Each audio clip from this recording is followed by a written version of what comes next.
the property taxes are capped.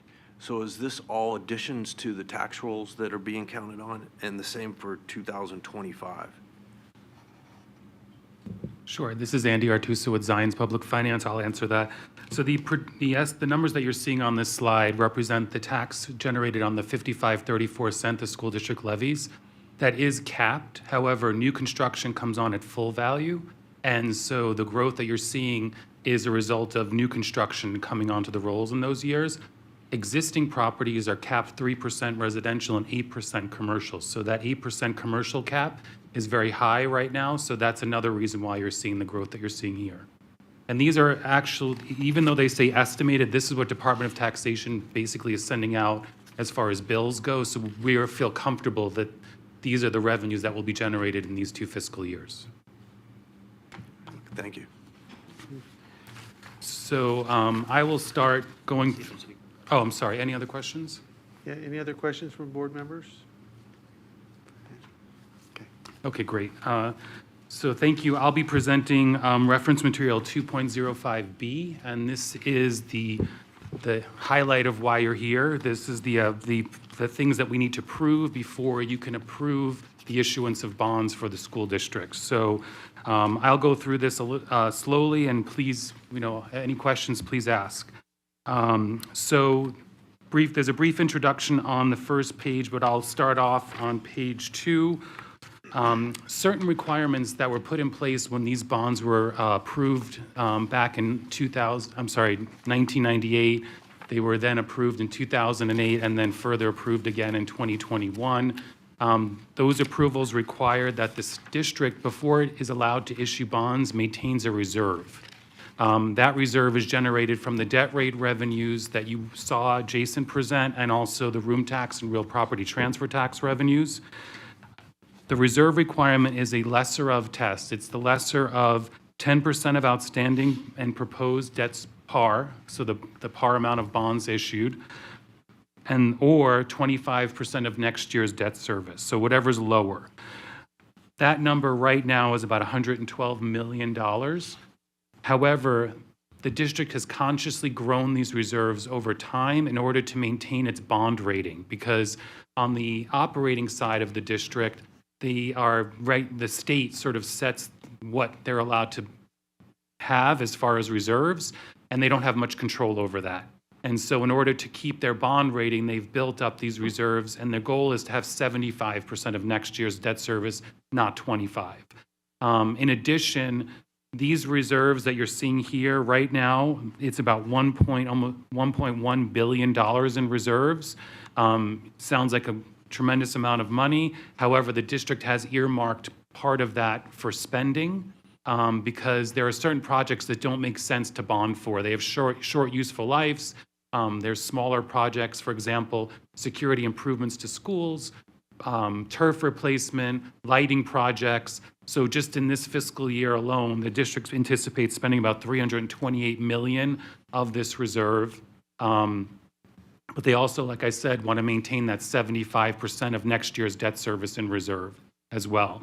So right now, this reserve requirement is definitely met, and it's been exceeded, but just to keep in mind that we're doing it for a reason, and by having a higher bond rating, it lowers their cost of borrowing, entices more investors, and also just provides just a lower interest rate going forward.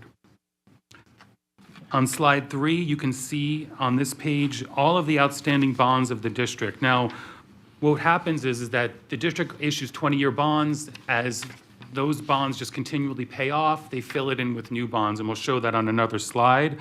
But you'll see here the top section is the general obligation bonds. That means that those bonds are paid directly from the 55.34 cents. And the reason why that reserve was put in place by the legislature was to make sure that we never need more than 55.34 as far as a tax rate to pay the debt service on these bonds. And so I'll show you another slide on what those projections look like and how we maintain that tax rate. I have a quick question. Yes. Going back to, it's page 4 on this, the reserve requirement. Yes. So there's almost, like you said, 1.1 billion in reserve. That's correct. That's before the 600 million is bonded? That's correct. The bond proceeds won't go into are not being used to meet the reserve requirement. Okay, thank you. So the next section you'll see on this outstanding debt table is the general obligation revenue bonds. And those bonds are paid directly from the room tax and the real property transfer tax. The reason why we don't issue those as often is because, as you saw in the slide that Jason prepared, they're very, very volatile revenue streams. And so the district has been consciously using those on a pay-as-you-go basis to make sure that those revenues are sufficient to always make debt service on the bonds. So any excess is being used to essentially build that reserve and pay for projects on a pay-as-you-go basis. So we do anticipate issuing additional bonds later in the program from this revenue stream, but our goal is really to maximize the GO bonds because those revenues have been fluctuating quite significantly. The next section you'll see are medium-term bonds, and these medium-term bonds are unique to Nevada law.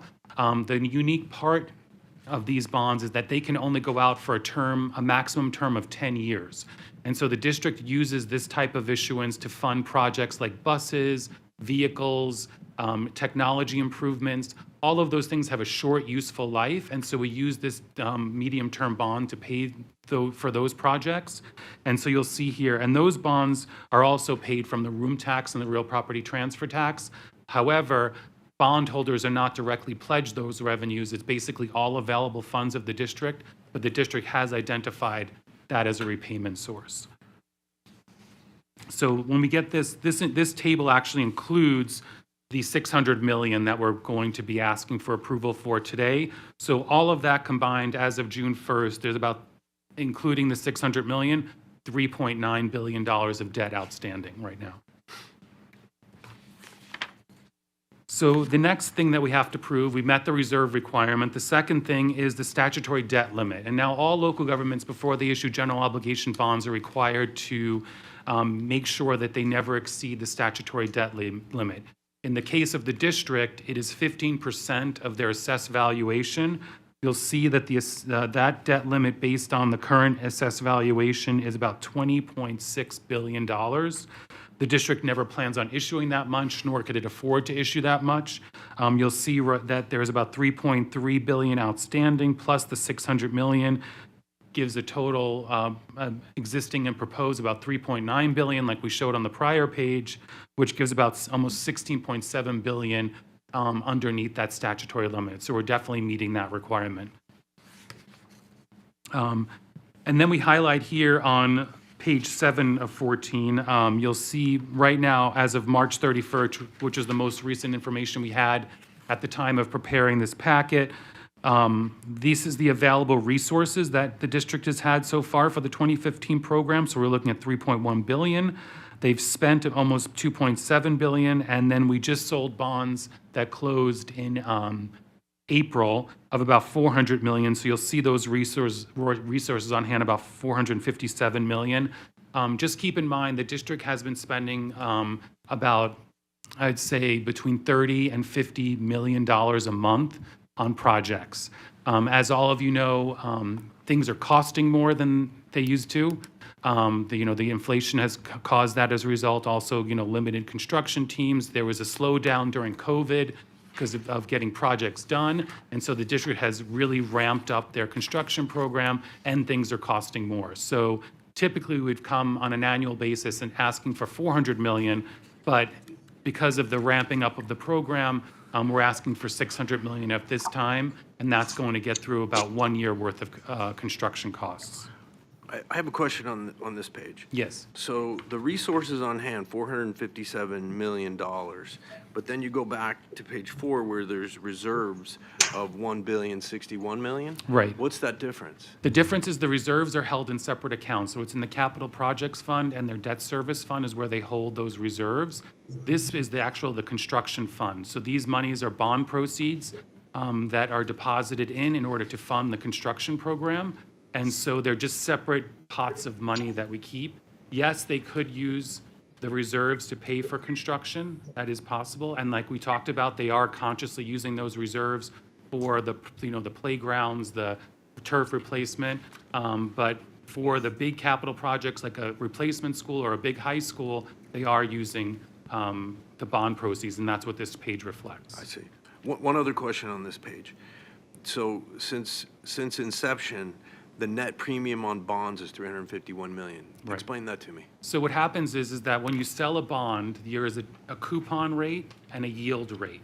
And the yield rate is the current market at the time. The coupon rate is what an investor wants to see in their bond portfolio. And so right now, because rates have been historically low, an investor wants a 5% coupon in their portfolio. So instead of paying $1 for a bond, they'll pay $1.05 for a bond in order to have that 5% coupon. I mean, it's not exactly $1.05, but they'll pay a premium for that bond. And since we've started this program, it's been a very, very low interest rate environment. And so we've always had a premium being generated on the bonds. And it's really just the difference between coupon yield and what investors want at the time. Well, does that speak to the security of the bond itself? Well, I guess in some ways, because if you were having a bond that was non-rated, for example, the district is in the A-rated category, the high A-rated category, and so you get more investors that are looking for that, and so they are more comfortable with the district and their credit, and as a result, they're willing to pay more for that particular bond. Thank you. Thank you. So on page 8, we detail our assumptions as far as affordability for this specific $600 million. As we mentioned, the $600 million will be paid directly from the 55.34 cent tax rate, which is generated off of assessed valuation. Now, in the past, there was a one-for-one correlation between assessed value and property tax growth. Unfortunately, because of tax caps, or fortunately because of tax caps, there no longer is that. And so you'll see that assessed value is, grown at 14%, where, for example, in 2024, but revenues only grew 6.3%. In 2025, assessed value is 11.3%, and then we're looking at a 14%. And the reason for that increase is new construction coming on the roll in that particular year. As in the prior year, there wasn't as much new construction, so a lot of that tax was abated. And so what we do is we take the 2 fiscal years that we know for sure are going to generate revenues. We don't rely on growth to pay for existing bonds. The growth that we do is when we model, like the district needs $7.7 billion, we'll do a nominal growth of 2% just in our models. But for the purpose of approval for a specific issue, we're not relying on growth in current revenues in order to pay the bonds back. So that's one conservative assumption that we do incorporate into our approvals. You'll see the existing general obligation debt. So you'll see what is currently being paid as far as debt service on the $3.3 billion that we showed on the previous pages.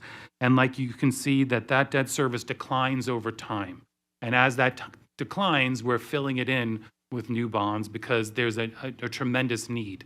I know we talked about declining enrollment, but really the district is just paying catch up on things that they couldn't get done in the past because they didn't have the affordability, or they couldn't get all the projects done based on just the amount of work that needs to get done. So really their need is in excess of $10 billion.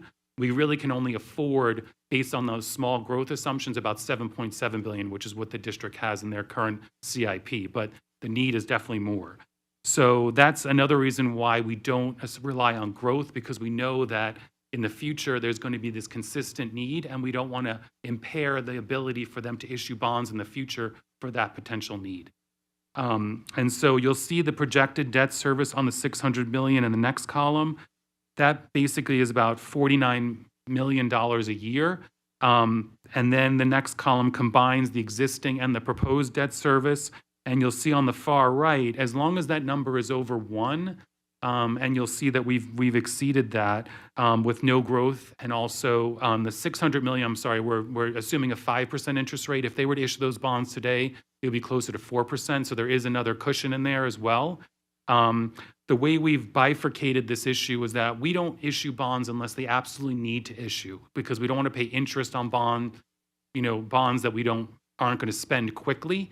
And so what we do is we sort of do this just-in-time bond issue, and that's one of the reasons why it's nice to have these reserves, because just say there was a collapse in the financial markets and they didn't have the ability to go out to market, they could spend those reserves and then reimburse themselves from bond proceeds.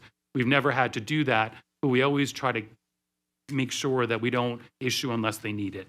And so I work with the district's facilities department. They tell me how much they spend on a monthly basis. We do projections and basically see when they think they're going to go to a certain level. We try to keep it about $100 or $200 million, and then we issue those bonds.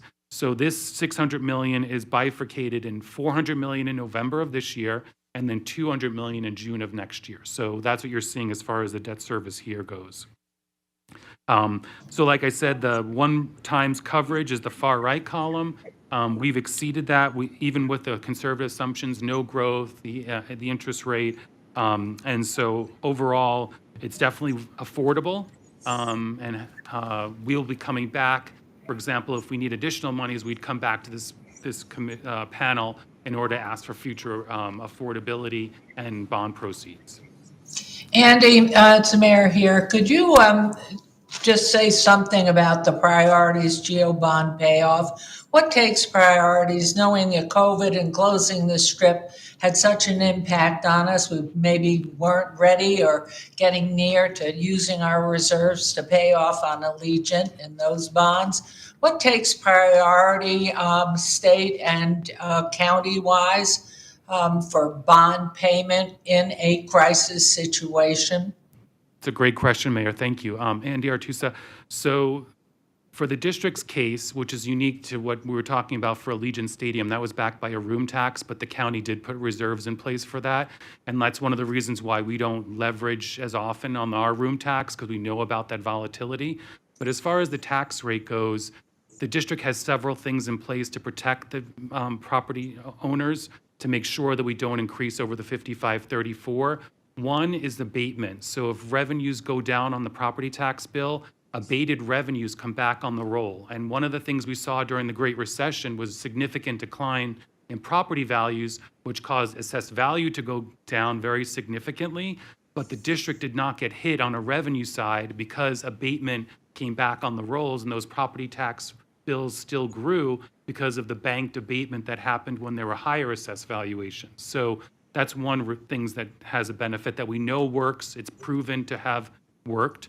The next thing is that the district has this reserve in place so that to the extent that there were ever a decline, the district has the reserve requirement in place and fully funded, if not much more than is needed, in order to mitigate any raise in property tax revenues.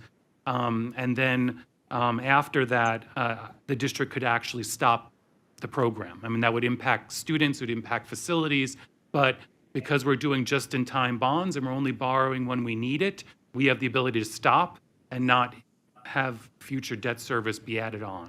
So I think, go ahead. Could that be prioritized so we would know what would stop? I mean, I just think of the spill-off from the recession, but then again, as we saw this happen during COVID and the closure of the strip, what is the attitude towards what's going to be prioritized and halted and where? Is there any sense of that? Thank you, Madam Chair, or Madam Mayor. Jason Gowdy for the record. So we don't have, I wouldn't say at this point we have a dedicated priority based off of a future disaster plan. I think the most important piece is a couple of different things that we have. One is that we're very conservative in our estimates, and we do have a significant reserve that is available to cover.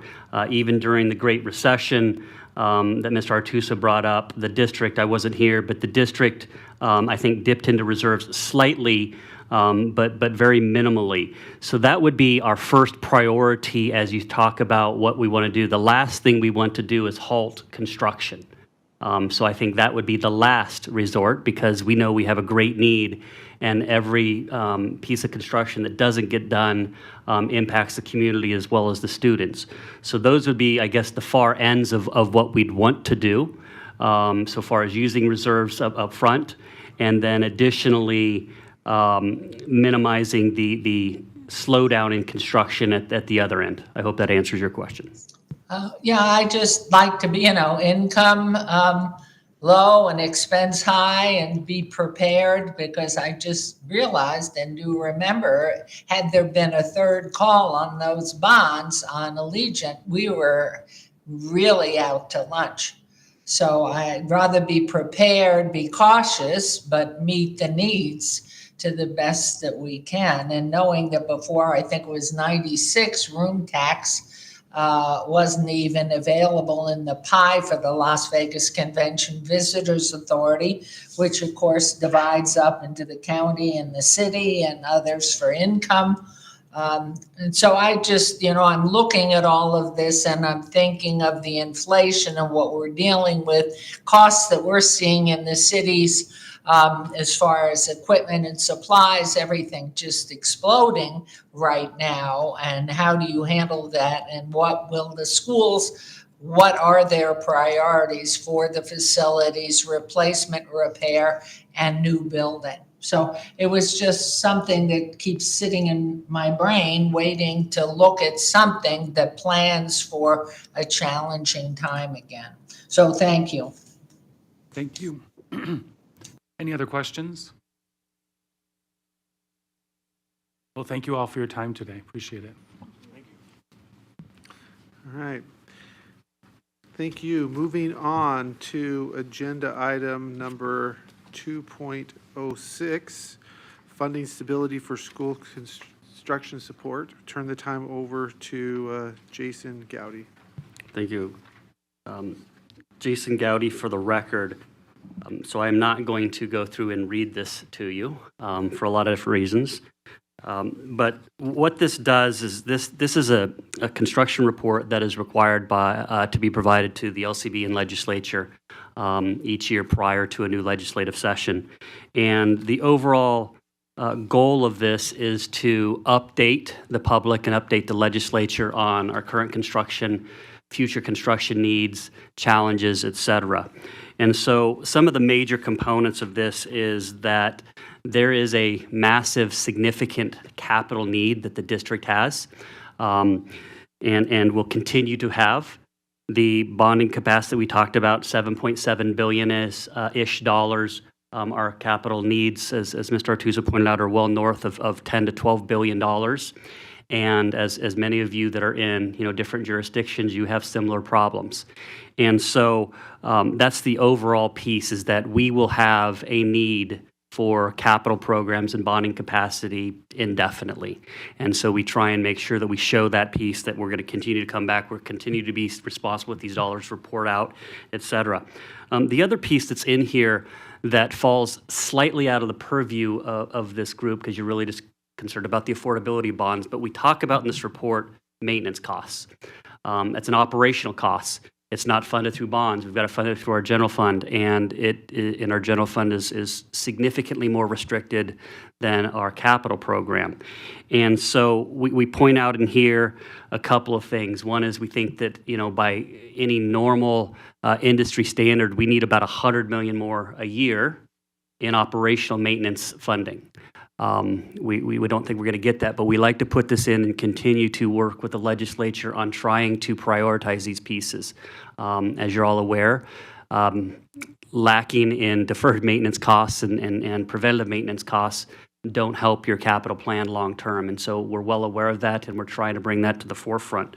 The other piece that's been mentioned a couple of times, and again, for all of you up here, because you're either in the industry or work for jurisdictions, construction costs have skyrocketed over the last few years. I think the average cost of an elementary school for us went up almost 41%. I think other standards are it's up at least 30%, just depending, right? So including that in here to help understand, and that we are going to have to address that to Mayor Goodman's point in the future through prioritization, that we are going to have less funds available, net funds, when you think about the costs that have gone up. And certainly the revenue side of our equation has not gone up at the same level. And so we are considering that. And as we start to bring forth our CIP 6 in the future, those are the types of decisions that we're going to be building into that model as well. And so that is just kind of an overall view of this document. I'll open it up for any questions, and I do have other people here to help me, since this took a lot of people to prepare. And after the questions, I just want to point out that this is an action item to approve to submit. Thank you. Yes, Carrie. So I think I have a question and a comment. When you talk about asking for 100 million more in maintenance funding, a little bit of concern just because many times I have to say that when I've been at a school and as an educator, I can tell you it's been disappointing sometimes to see the amount of maintenance workers that are there for a particular project, and several are standing around while one person is doing the maintenance. And so I just want to say, as long as the money is being managed properly, and nothing against any one maintenance person, I think they work really hard, but I have seen that several times. And so for me, it's really hard to say, okay, let's give, or support a lot more money. That's a lot of money, 100 million more dollars, when I feel like there needs to be some oversight done and managing of who's going out and how many do we really need to be there. And I can cite several times and which schools that I've stood there and saw that. And I just think it's been really disappointing for me. So I just wanted to put that out there, that we do have to manage our workforce in probably a better way. Thank you, Jason Getty, for the record. So one point of clarity is in this document, we are not asking for additional funds. These are more facts about industry standards, et cetera. We will be looking for additional funds because we are short in preventative maintenance, some other pieces as well. We do have our new assistant superintendent of facilities. So to get off topic slightly, but to relate to your question and point, is that we've gone back and forth at the district between having one leader of construction and facilities and then having two leaders. I worked with both sides of it, and we really truly believe that for certain reasons we weren't managing it properly from a one person at the top, and so we've done that. We've also undergone we're in the process of undergoing a massive change in our organization on the construction side to better meet the needs of the district and the schools themselves, and also looking at how we better structure our maintenance facility. And our new assistant superintendent of facilities is here. I'm sure he's taking notes, and we will be improving these things to do whatever we can to make it. Thank you. Well, and I really appreciate that. I know that this is a future ask, from the legislature, and I would, correct? This won't be coming, okay. I'm just saying, I'd love to support you. I'd love to support in any way. And so that I just wanted to mention that so that, and I'm glad you're here today. Again, no disregard for anybody that I know is working really hard in the school district. Thank you for answering that. Any other questions? Jason, I have a question on page 8. So help me understand this concept that we're going through here. The CIP revision number 4, right? So that was in November, and it seems like that's when it was recognized that all this deferred maintenance needs to be in the capital program. Is that correct? So Jason Gotti, for the record, there was a change in methodology of moving away from building a lot of new schools. That was primarily the plan before that, to addressing some of these pieces where we do what we call modifications and addressing some of those larger items, to where we weren't building new schools. We were looking at some of the, we'll call it HVAC units and all the major components. So yes, to a point, and that was a kind of, it started to transition back then. In the 80s and 90s, with the growth of Clark County, there was no way that we could keep up with the number of schools. As enrollment flattened, and now we've seen a slight decline, the priorities changed. And again, when we built this in 2019, that was the start of it for another 10 years. And so you're right to sense that it was the start of kind of a change in methodology. Right, because then on page page 15, these are the items that are in planning, design, or construction. And I'm fascinated by the whole replacement thing. We'll talk about that again, because I literally don't, I can't imagine that we tear down a school and then just replace it at the same place.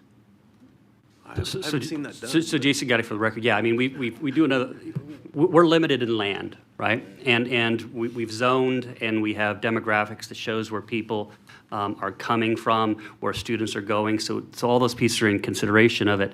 And we don't have the ability, if a school's needed in a neighborhood, we don't have the ability of moving it because there's no other technical land, right? So as Brandon mentioned, there's a couple different ways.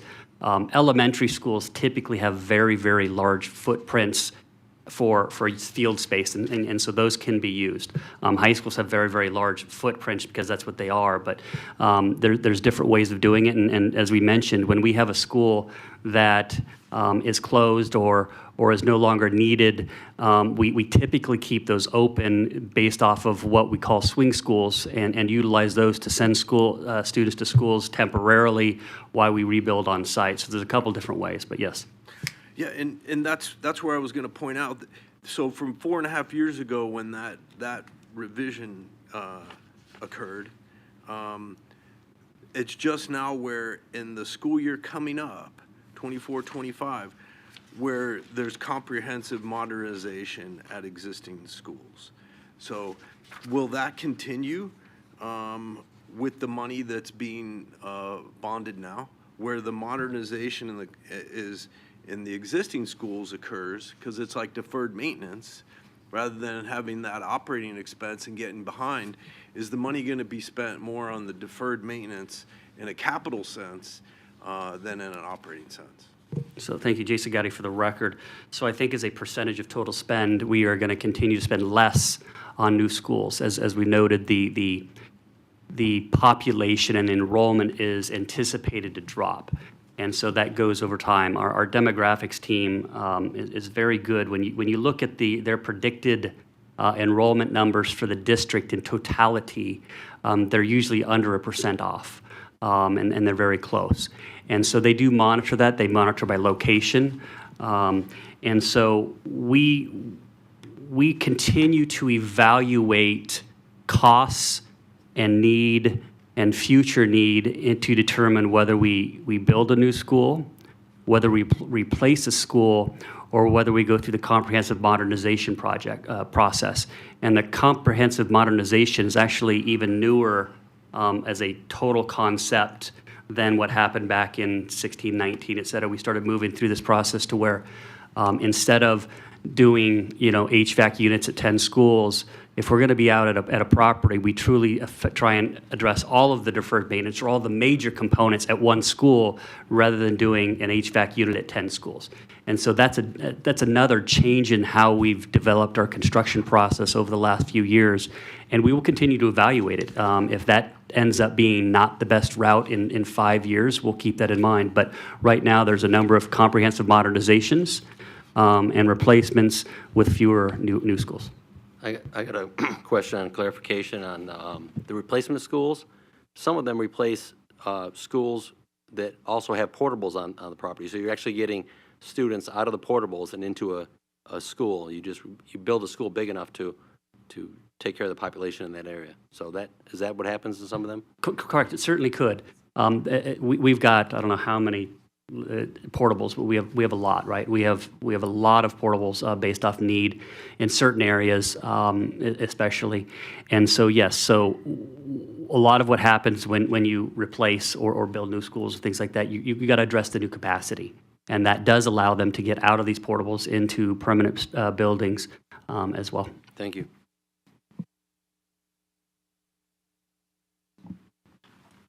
Are there any more questions, comments? Sorry, one more question. On page 20, can you speak to the nature of the bond and administration cost of $105 million? What goes in there?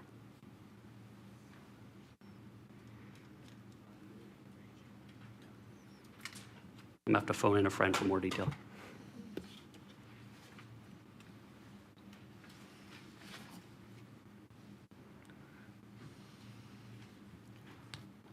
Rodney Fouts for the record, committee members. Bond administration costs are all the costs that we do in as far as issuing those bonds. For example, our bond counsel, Sherman and Howard, we have to pay them through that. Zions, who is the one that helps us go raise those bonds, their costs are there. We have administrative costs within our own departments. Obviously, the chief financial officer is a percentage of costs related to our admin cost.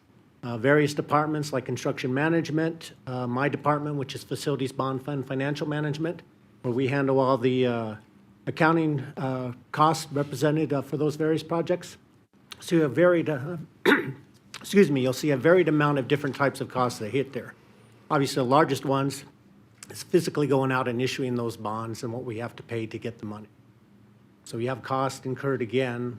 When we issue the bonds, we have to pay the various units that are providing those bond funds for us.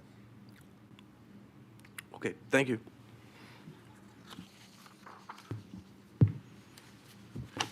Any more questions or comments?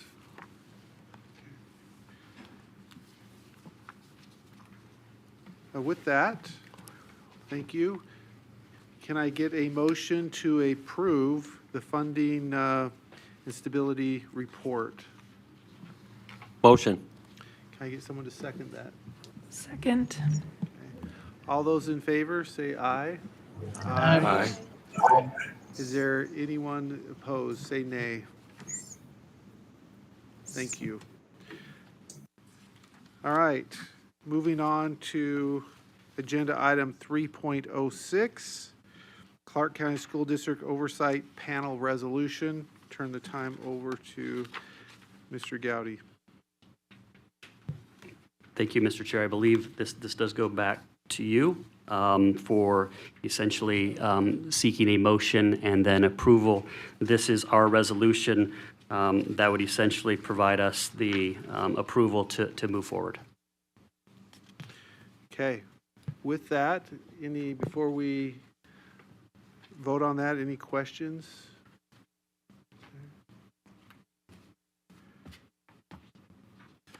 All right, then with that, can I get a motion to approve the panel oversight resolution? Right? Motion. Can I get someone to second that? A second it. Okay. All those in favor, please say aye. Aye. Any opposed? Say nay. The motion is approved. All right, moving on to the agenda. We will go to public comment on items not listed as action on the agenda. We ask that those who have signed up in advance, please come forward at this time, and we have a maximum time limit of 3 minutes. Was there anyone that had signed up? I did not see that. With that then, we'll move on to item number 4, to adjourn the meeting. Can I get a motion to adjourn the meeting? Motion. Can I get a second? A second time. Okay. All those in favor to adjourn, say aye. Aye. Any opposed? Aye. Thank you all for your time today.